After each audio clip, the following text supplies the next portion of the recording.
Great. Okay, so it's such a special moment. Honestly, it's a thrill to be here. I really want to thank Kelly, and I want to thank John. I want to thank Carla for really such a personal story. I discovered things about myself as I reread that story. And I want to thank Natalie Myers and Devin Turk, who are here as part of my colleagues from L'Oreal who have helped me along this journey. So thank you all. I really treasure this honor and more than any other time that I've been recognized, because it is about the founder community. Yes, Kelly and John, you've told me that you've chosen it, but for me, it is part of being having this wonderful founder community within my life that really, really inspires me every day. And why? It's what you said. You are all building the future of beauty. And each and every one of you, I believe, has more courage than I could ever muster in my career, because you've all started your own brands. And for me, that is the most courageous beauty act of all. I want to give a special shout out to Wendy Zomnier, dear founders that have become part of the L'Oreal family, who started Urban Decay and now is building Caliray, her second brand. And then also to my dear colleague, Dr. Rob Ackridge, who worked with me on Clarisonic and now has a beautiful new project called Opulus. So thank you for being here, and to all the founders that I hope will become part of our family in the future. I look forward to welcoming you at L'Oreal. So I told Carla in the article just how much beauty has changed since I joined this industry, which actually is 50 years next year. So when I started in beauty, having a career in beauty meant that you weren't serious.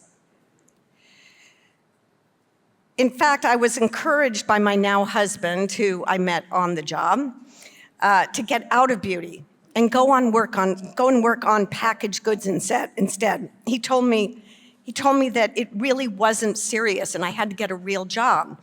And I told him, I was really horrified by this. And I said, but I love beauty. And he said, okay, then go to the client side of the advertising side, and maybe then you'll have a business degree on the job. But his push was actually, I'm glad he said it to me, because it's a reminder, a constant reminder of how his push was a real reflection of the time. Beauty was not yet a serious business, but I am so glad that I decided that I wanted to add some seriousness and to really help build this beauty industry, because it was really following my heart, which is something that I always tell everybody to do in their lives. So if you look back on my career, in some ways I've had a very simple one. I've worked at an advertising agency on Revlon, that's where I started. Cheeseboro Ponds, working on Pond's Cold Cream. Yes, that was my very first skincare product, Pond's Cold Cream. And then L'Oreal for the last 4 decades. So 2 strategics and 1 advertising agency, but never a startup brand. And so I've often reflected on would I have the courage to create one myself. But then I realized, as you look back on your career, actually, it wasn't a startup in that I had to fund it, and I understand how very important and how nerve-wracking and how hard that is to plan. But I did work on 2 indie brands in my life, and I want to share a few stories about them. So when I joined L'Oreal, the company, L'Oreal, the brand, which is now L'Oreal Paris, was an indie brand. It had only 1 axe, what we call an axe of a category, hair color. It wasn't yet in makeup or skincare. We had a really awful hair care business, so I tried to pretend that it didn't exist at the time. But it was really a hair color company. We were doing about $150 million, so a big indie, but not the conglomerate, not the huge leading beauty company that it is today. So that was the first indie brand that we built. Now in the US alone, L'Oreal's doing close to $2 billion. It's the largest beauty brand in all acts worldwide. So it's really gone from a small brand to a huge brand. And then my second indie brand was a small brand. I'd love to know how many of you have heard of it. It was the first vlogger D2C brand. It was called M by Michelle Phan. And we, thank you, 1 person has, okay, 2, anybody else, 3? Okay, good. Well, you know now the answer to what happened to that brand. So L'Oreal became the biggest iconic beauty brand. Of course, it's still around, but M no longer exists. So my track record in indie brands is a bit spotty, but I actually learned the very most from the M experience. So I'm sure you know this at some level, but I want to declare it to you. It's very hard to incubate new brands from a strategic.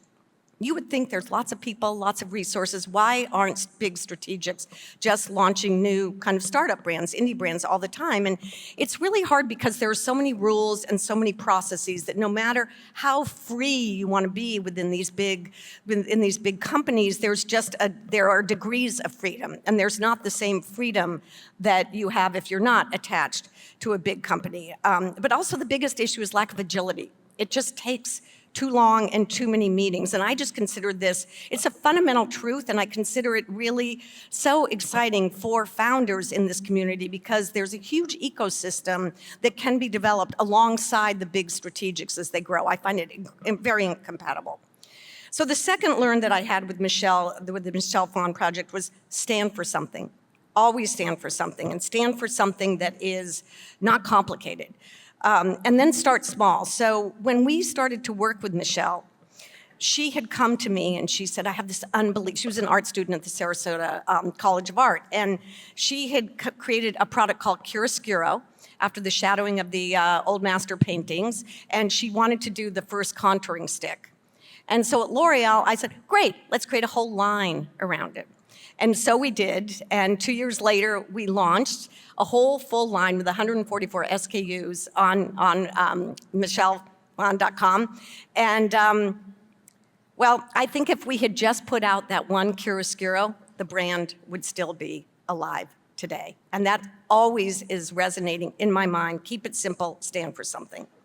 Third point is be important where you are. This is the Tim Warner of Urban Decay golden rules of how to work with a retailer and with distribution. You must be number 1, 2, or 3 in every point of sale, each store, before you go to the next store. It's like, be important where you are. That will serve you so well. Now, it's not that easy to do, but he is a gentleman that really practiced that and put Urban Decay on the map as a result of it, and not just on the map, highly successful brand. And then lastly, profit, profit, profit, be profitable ASAP. Always have a plan, do not delay. And I think the change in the financial structure of our industry today, of the whole financial industry, is a testimony to just how important it is to not delay, at least having a very executable plan to get to profit. Okay, so those are the 4 simple points. Sometimes I don't follow them, but I know I should, and I hope it's been helpful. So I want to go back to beauty at large. The biggest change in the industry has been the growth of the indie brands. L'Oreal estimates that they're at least 50% of the market. It's hard to track because there are so many of them, but it's very, very large. The growth of the founder community, all of you here, but also, and what I want to emphasize, and Kelly and John, you picked up on this, it's the generosity of the founder community. I would say a decade ago, or maybe 15 years ago, I thought that the beauty industry was very secretive. And of course, about the technology, you need to be, but very secretive, didn't really collaborate a lot. And I've seen, I think Sephora and Ulta have been very helpful in making this happen, but I've seen a kindness, a generosity, a support system within the beauty industry that I find remarkable. It's such an exciting industry. It's a huge industry. It will be poised for continued growth because it really has this ecosystem of support. And so I just feel it's one of the key reasons why we're going to continue to see this growth and why the industry has gone from not serious to very serious, good, profitable businesses. And I really like to remind my husband, Rodney, of that quite frequently. Thank you very much.